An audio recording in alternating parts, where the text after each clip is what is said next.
Right now in this building is amazing. Can you convey the feeling for you and your team right now, the significance of the win, and is it a booster of morale and your potential in the coming tournament? I'm really happy for our guys, and I'd say equally happy for our fans. They've probably both been through the same thing in the last 6 to 8 weeks, or I don't know exactly where we're at in the calendar, but it's been rough. And we're 2 free throws missed at Fresno, we're 2 free throws missed at Air Force, we're ball down 15 seconds left here against UNLV. We've had some tough, close ones that make you feel a lot worse than maybe you really are. And to finally just break through and get one against, Utah State is playing terrific basketball right now. So to get this win, I think, says a lot about our guys.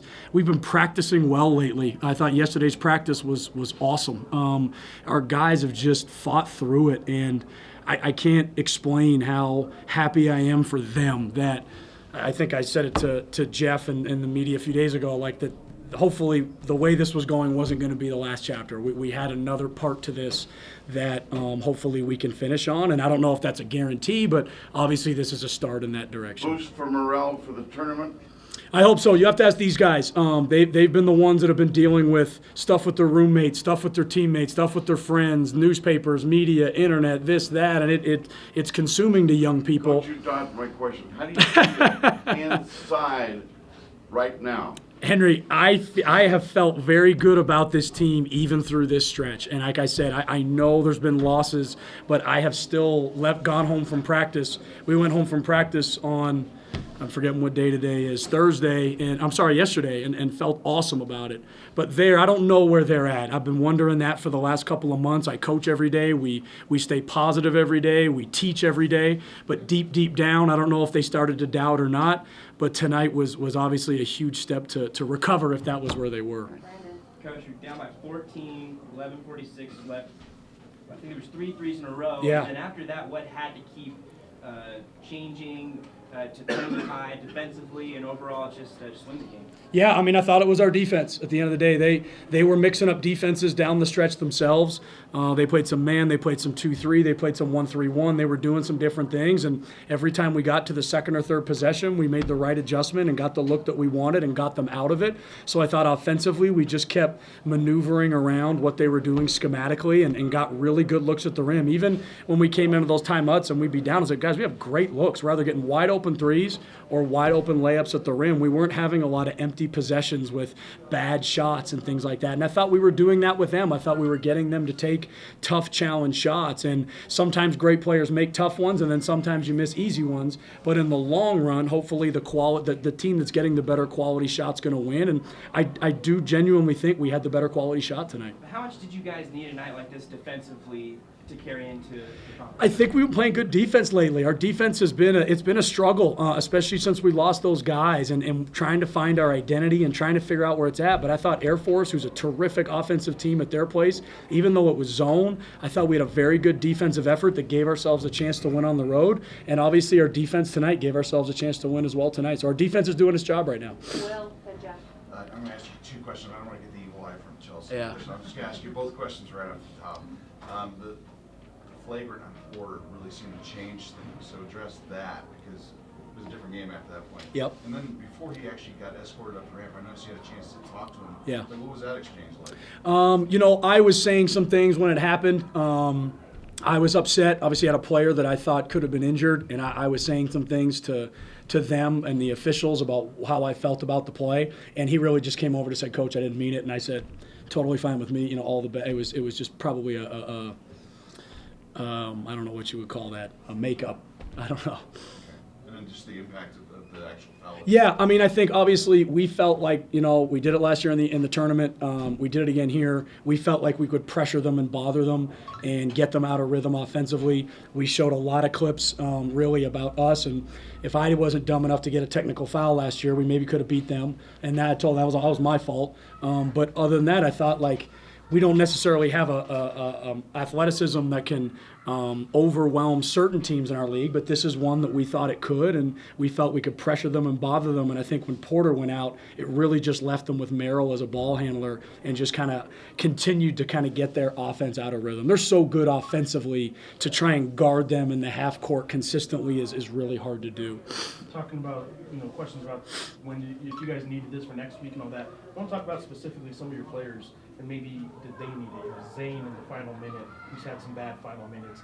Corey Manigault, who hasn't been playing well the last couple of weeks.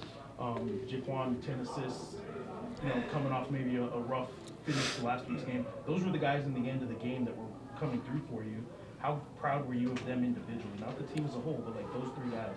Yeah, there was a couple moments. I want to say a couple moments. There's been several moments with Quan over the course of this year where he wanted to kill several people, and I probably wanted to kill him.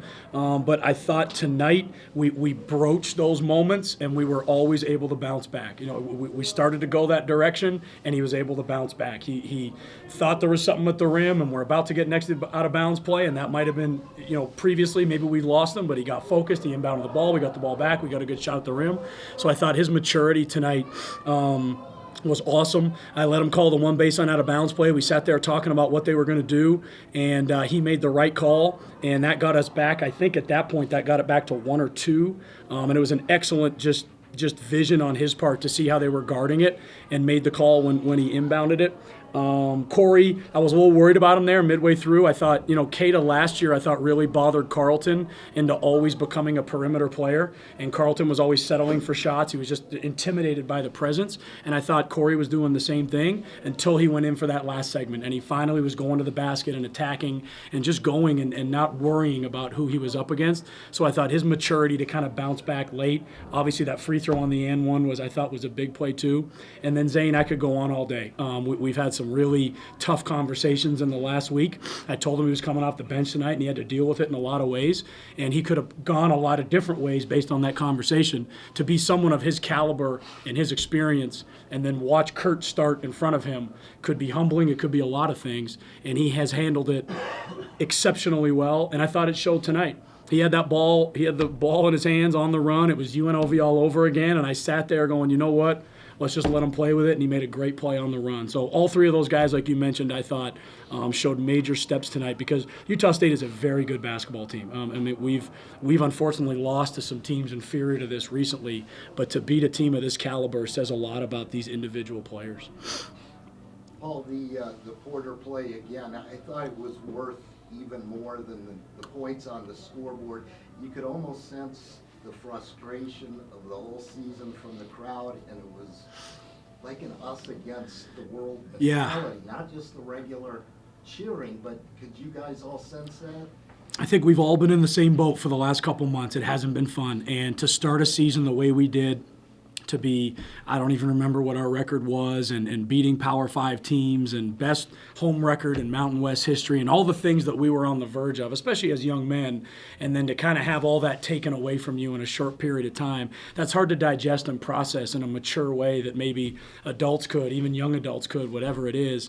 So there's been pain. There's been a lot of stuff go on here, and I think the fans have felt it just as we have. So to kind of end on this note for the regular season hopefully gives us, like everyone's kind of alluding to, some really good energy heading into the next season. But that particular play, it really seemed like that got everything. Maybe that's the play of the season. It could be. I think tactically, obviously, it changed a little bit of their ability to handle the ball. They lost really their only true point guard on the roster. But you're right. I think emotionally it could have served a lot of things as well. Vance making the free throws was big. We had some empty free throw possessions earlier in the game, but, to kind of make those and just kind of keep it going, you're right. I'm sure it was speaking to the fans as well. Last two, Isabel. UNLV beat San Diego State. You guys just beat Utah State. What does that say about the conference? Gosh, I was talking with Pete quite a while yesterday at practice about it. It's really unusual. I saw it happen last year with Nevada. I think Nevada trying to keep that perfect season alive just mentally and physically wore on them. and then obviously they came here and it just kind of broke a little bit, and they just never seemed to get that legs back underneath them. The year prior, they kind of finished really strong, went to a Sweet 16.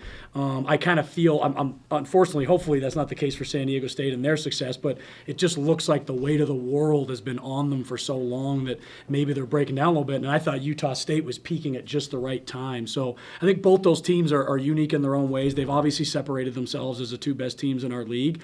But a brand new season starts Wednesday. So I think a lot of different things can happen. Teams can hit reset and go forward. Teams that aren't in a good place can spin it around. That's the beauty of March, and we're looking forward to it, as I'm sure Utah State and San Diego State are as well. Okay, last one. Paul, you went into advance Sam McQuatch in the front court when Manigault was on the bench with foul trouble, and then they were in a stretch in the second half playing really well. What did you like from them, and especially the help defense? Yeah, our stats with the three-guard lineup have been so much better lately.